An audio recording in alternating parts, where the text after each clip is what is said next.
So Marco Rubio just made a move that has people on the left and in the media clutching their pearls. He revoked the residency status of a woman whose uncle was a former high-ranking Iranian official before the Trump administration eliminated him back in 2020, right?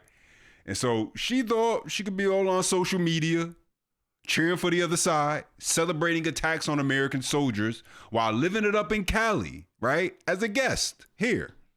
And Marco said, nah, we are not having that. And so now the question is no longer whether the U.S. should be tougher on Iran. The question is why people tied to the Iranian regime were able to get so comfortable here in America in the first place. And so we got to break it all down. As always, if you do enjoy the content, smash that thumbs up button. That's the best way to let me know you enjoy the content. Subscribe to the channel to stay locked in with future videos and turn on all for your notifications. Let's get right into it. I've said this repeatedly. I don't know why it's so hard for some to comprehend it, so let me repeat it again. A visa, no one's entitled to a visa. There is no constitutional right to a visa. Okay, a visa is a permission to enter our country as a visitor. If you enter our country as a visitor, and as a visitor in our country, be it a student, a tourist, a journalist, whatever you want to be, and you undertake activities that are against the national interest, the national security of the United States, we will take away your visa. In fact, if we knew you were going to do it, we probably wouldn't have given you your visa. Top story tonight, the niece of a slain Iranian general and her daughter arrested by ICE here in Los Angeles after their green cards were revoked. Secretary of State Marco Rubio says they've voiced strong support for the Iranian regime. Fox 7's Rachel Aragon joins us now live from Tahunga, where the two had been living. Rachel. Yeah, with this war in Iran escalating continuing as we speak right now, Susan, a DHS spokesperson recently stressing that holding a green card here in the U.S., they're calling this, of course, a privilege.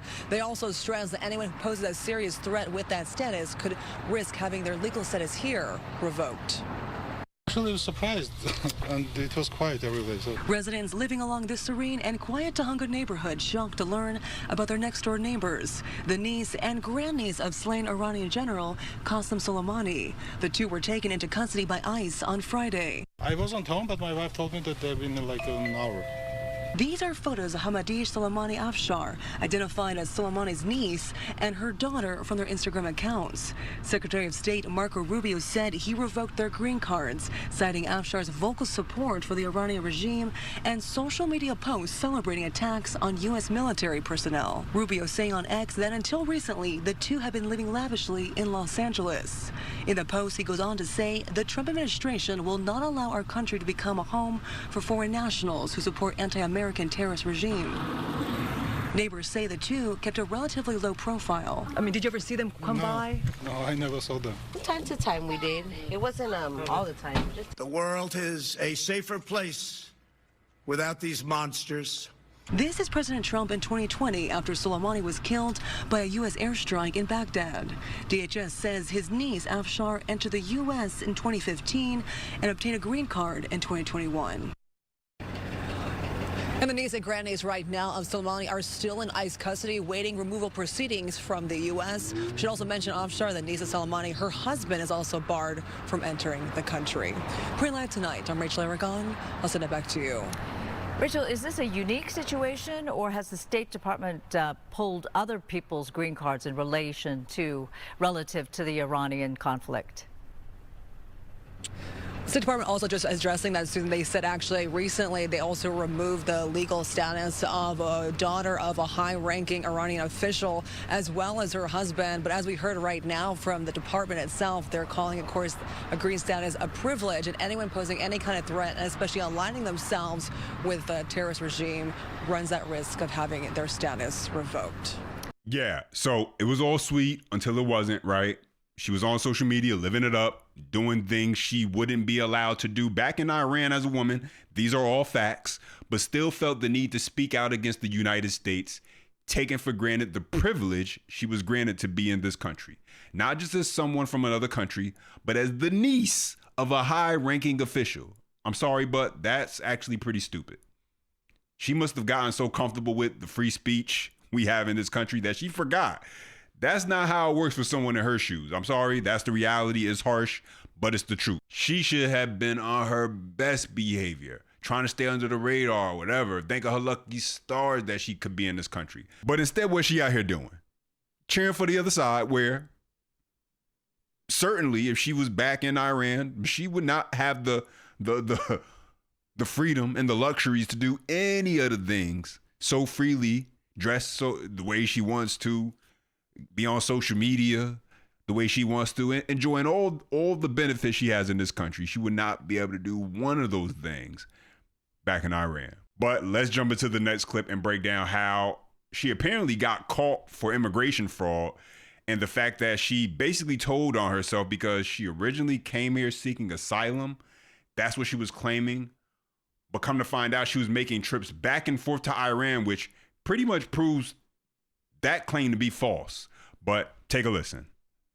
While living in the U.S., Soleimani's niece promoted Iranian regime propaganda, celebrated attacks on American soldiers, praised the new Iranian supreme leader, and denounced America as the Great Satan. DHS says that she entered the United States back in June 2015 on a tourist visa. She was granted asylum in 2019 and became a green card holder in 2021. Last year, when she applied for citizenship, she disclosed that she had taken multiple trips back to Iran since she was given that green card. And former National Security Advisor John Bolton was the target of a murder for hire plot believed to be retaliation for that 2020 drone strike that killed Qasem Soleimani. He reacted earlier today. A claim that you're in danger in your home country is necessary to justify asylum. And if you can go back and forth between your country and the U.S., that certainly undercuts the idea that you're in danger. Yeah, I think if you're comfortable enough to travel back and forth to the country you claim to be escaping, that right there is enough for deportation in my book, because it's a lie. You don't see people who escaped communist countries and then come to this country, are thankful to be here, and then run back home on flights in and out of the U.S. I don't see that happening too much. I don't think that happens. But the question that a lot of people are asking is, how did she get in this country to begin with, being the niece of a known U.S. enemy? And so here's a former DHS advisor with more on that. Fox News, take a listen. Harris. Jillian Turner, thank you very much. Former Department of Homeland Security advisor and former Secret Service agent Charles Marino is with me now. Charles, a lot of people have been asking, how in the world did they stay here? That nobody ever said anything after, their relative being annihilated in Trump's first term. We know that he was an enemy. The military took him out.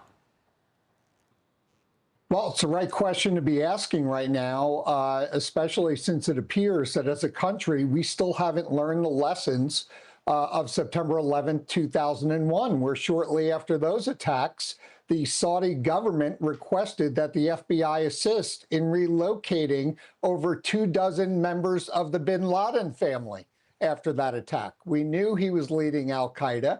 We knew he was an adversary of the United States, and yet we had 24 of his family members here in the United States. And this is the same situation. I think the American people would be shocked to learn how many people we have allowed into the country, either through claims of asylum or on student visas or tourist visas, that are associated with adversarial countries, including the leaders of those countries. This needs to stop. We have got to understand that countries like China, for example, who continue to exploit American universities for the theft of intellectual property and destruction of scientific data, etc., continue to flood and exploit the immigration policies of the United States. And I don't think the American people should have to learn another tough lesson through another act of terrorism to understand that our policies are backwards right now.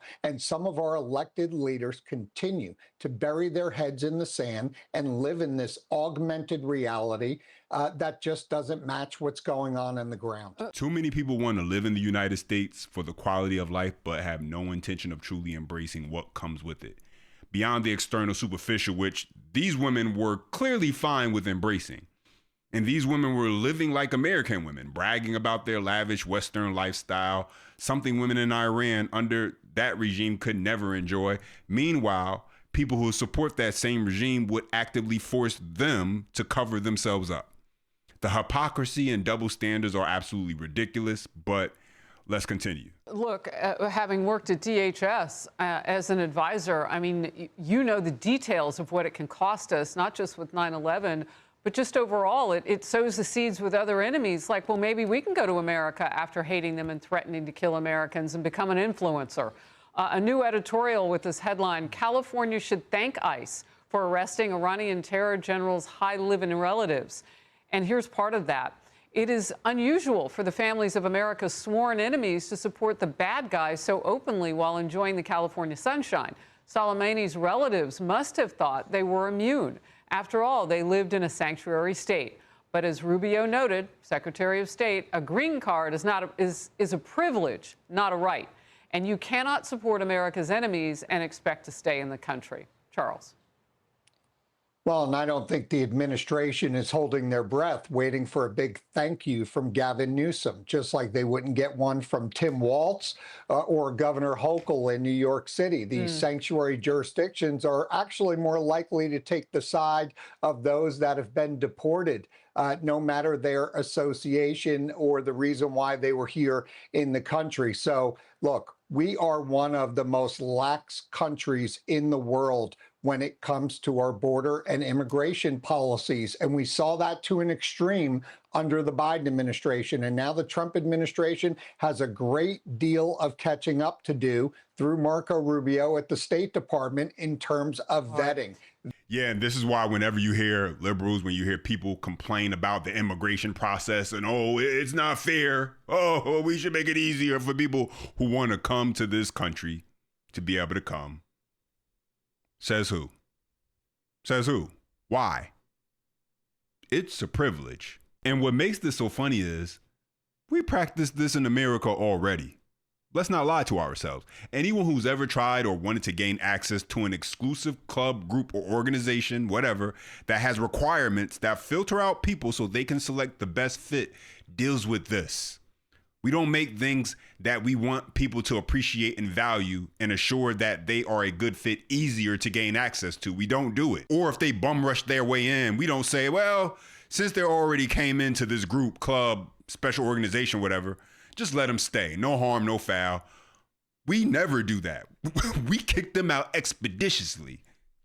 Liberals do it, conservatives do it. It's not unique. It's what happens regularly. And so why is this any different? I mean, you can't even walk into a Costco's without being vetted. Now, obviously, the bar is pretty low to get into a Costco's, but still, it's a process. They take your name, your information, license. You got to take a picture. They give you ID that they got door checkers check you on your way in and check your receipt on the way out. And so why is this any different? Because we should be vetting these people the best we can to make sure that they are here to pledge allegiance to this country. That's part of the deal, right? Am I missing something? To make certain these people are not agents of chaos. But let's get into the last clip. The State Department says she is no longer in the U.S. and is barred from future entry. Legal experts say more needs to be done when granting any legal status. There needs to be a good scrutiny of what these people are, what they stand for, what their views on, and whether they're here in the United States seeking asylum or seeking a normal life, or whether they're here as potentially agents of that foreign regime that could do harm to the U.S. We have seen family members of Iranian regime officials living very good and lavish lives, whether it's in the U.S. or in the South or in the Mediterranean or in other countries. They certainly seem to be benefiting from money that is being sent to them to subsist on by the Iranian regime. Anyway, I'll stop it right there. Now I want to hear from you. Drop your comments down below. I appreciate when you guys chime in. Don't forget you enjoyed the content. Smash that thumbs up. Best way to let me know. Subscribe to stay locked in with future videos. And as always, until next time.